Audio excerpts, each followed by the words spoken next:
Iowa football assistant coaches receive pay increases and some interesting tidbits in the information released by USA Today this week. We'll get to it in a moment. We'll break it all down for you and give you everything you need to know about the wage increases. But first, before we get to today's video, a reminder to please hit that like button. Please subscribe here as well. Thank you to Under the Kitchen, Randy Engel doing great work down there. Original Hawkeye prints featuring your favorite athletes, and Ascent Nutrition. Use the code Hawkeyes at checkout to receive 10% off your total order. This Ascent coffee, it's great. It's pure. It's mold and mycotoxin free. It'll wake you up in the morning and get your day off to the right start. Again, go ascentnutrition.com, and you're supporting former Hawkeye Lance Shuttler. So the news on this Saturday, in fact, the news actually broke yesterday, Iowa football assistant coaches receiving pay increases, the least of which being a new hire in Abdul Hodge, who's the new tight ends coach. Let's take a look at the pay increases. This information was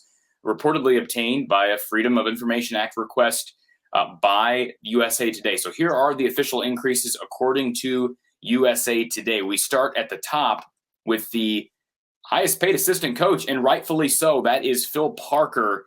He is now up to $1.3 million. So keep in mind, he was making under $1 million, but he was set to have made $1.1 million this year.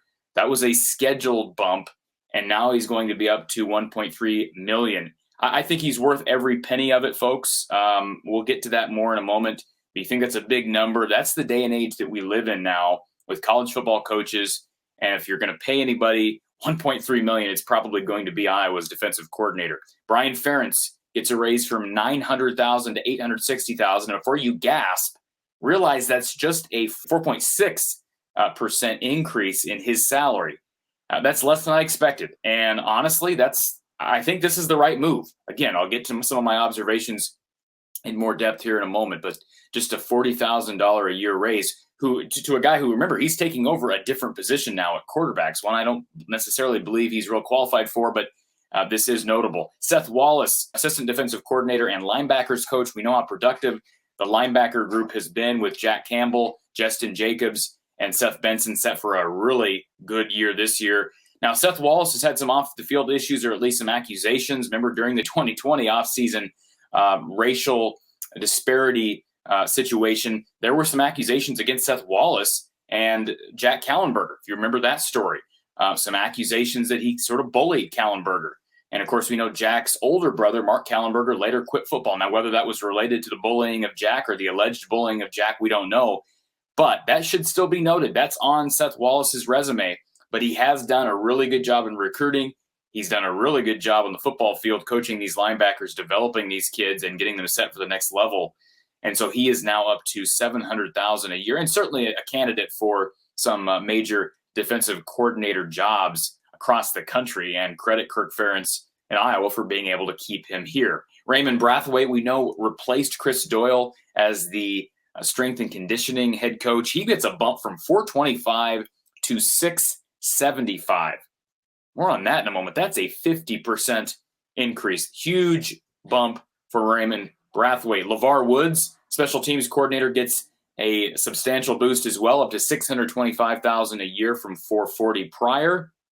George Barnett, coaching that offensive line, he's just a couple years into the job now. He goes from $400,000 a year up to $600,000 a year, so a substantial boost for him as well.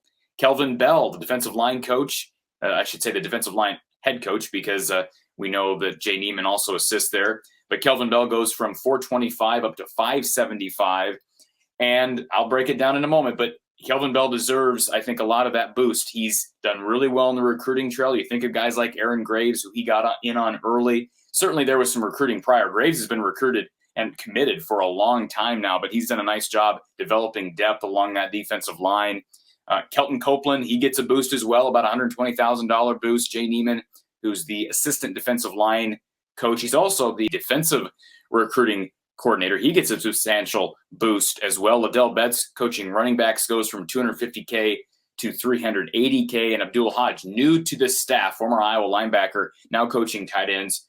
It's not an entry-level position, certainly, but $275,000 a year. But you compare that to Ladell Betts. When he started here, he was at $250 a year. So Abdul Hodge, if he lasts at least a year, will get a pay increase, no doubt about it. Here are some other notes from USA Today. This is not me giving this information. This is USA Today. They note that 5 of the 6 highest pay increases percentage-wise were to black assistants. And you don't want to draw too many conclusions from that, but certainly it doesn't hurt.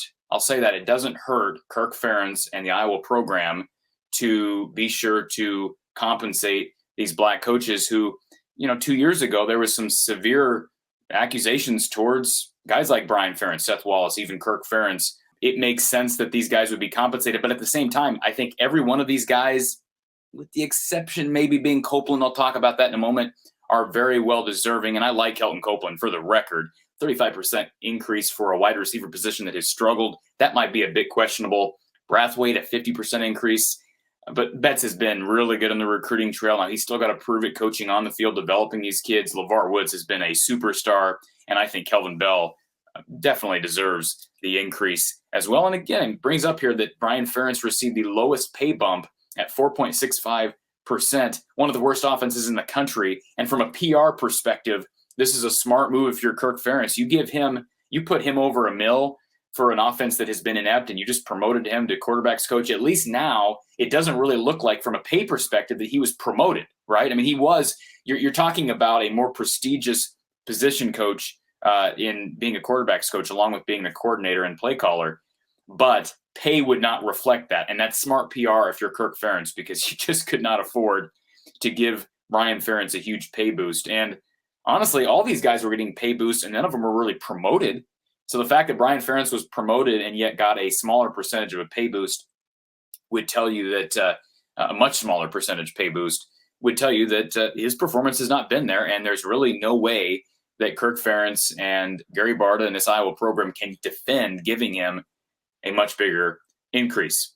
So observations from the news, because it did break on Friday. And we always get this from USA Today. They always do these Freedom of Information Act requests, and that's fine. It's a good talking point, certainly this time of year. First of all, a couple I already brought up, but I just want to run through these again. I like Raimond Braithwaite. I'm not saying anything against Raimond Braithwaite. I don't know him personally.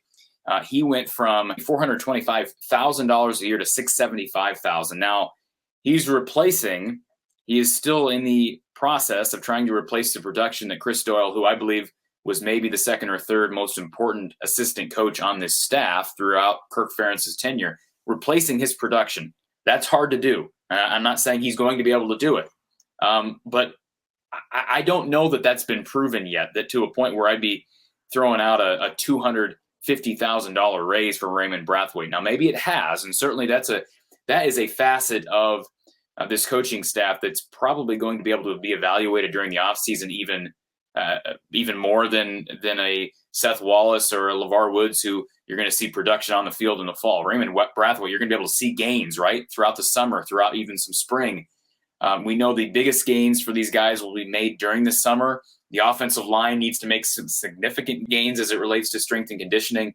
They also need to make gains of just as far as technique, and of course that falls on George Barnett and Kirk Ferentz, and maybe even some Brian Ferentz. But I think some of the verdict on Raimond Braithwaite is still out. I'm not totally sold, and this increase would tell me that he's done an outstanding job, and I guess I just don't know yet. I don't want to say one way or the other. I'm very happy with Phil Parker. He deserves every penny of that $1.3 million. And again, if you're an old timer saying, well, guys don't deserve $1.3 million, that's just the day and age we live in. If you're going to pay anybody that amount, it's going to be Phil Parker.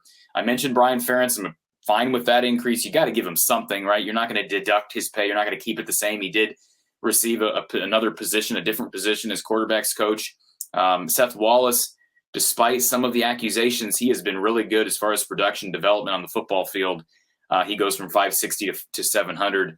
LeVar Woods has been really good. I mean, we'll see what he does now without Charlie Jones. He's got Torrey Taylor back, but he's just been really good. George Barnett has recruited really well. Caden Proctor, Trevor Lauk, the recruiting success they've had on the trail since he's been here has been very solid. Now they've got to show it on the field. The offensive line has not been good collectively, with the exception being Tyler Linderbaum, who's now gone.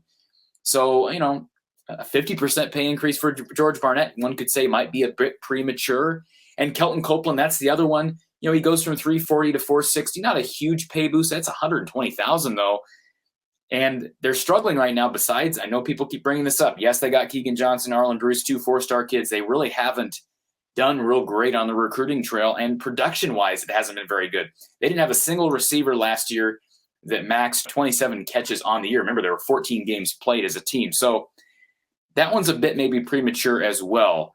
But everywhere else across the board, I think it's pretty consistent with what you'd expect. Ladell Betts has been recruiting at a high level. He's still early in the job, but he got a nice boost. Jay Niemann, I don't really know Jay's involvement, the extent of his involvement with recruiting. Obviously, he's considered to be the defensive recruiting coordinator, and he's an assistant defensive line coach. Is he just taking on defensive ends? Does Kelvin Bell just head up defensive tackle? I don't know exactly how that works. Iowa tries to stay pretty versatile with that defensive line, so I'm not going to speak on that. But we can see production or lack thereof from the other guys. And back to Raimond Braithwaite. I don't want to say he's not deserving, but it's hard for me to say that he is at this point, knowing what I know or not knowing what I don't know. Hopefully we see some significant gains this fall because the offensive line needs to take a step in the right direction.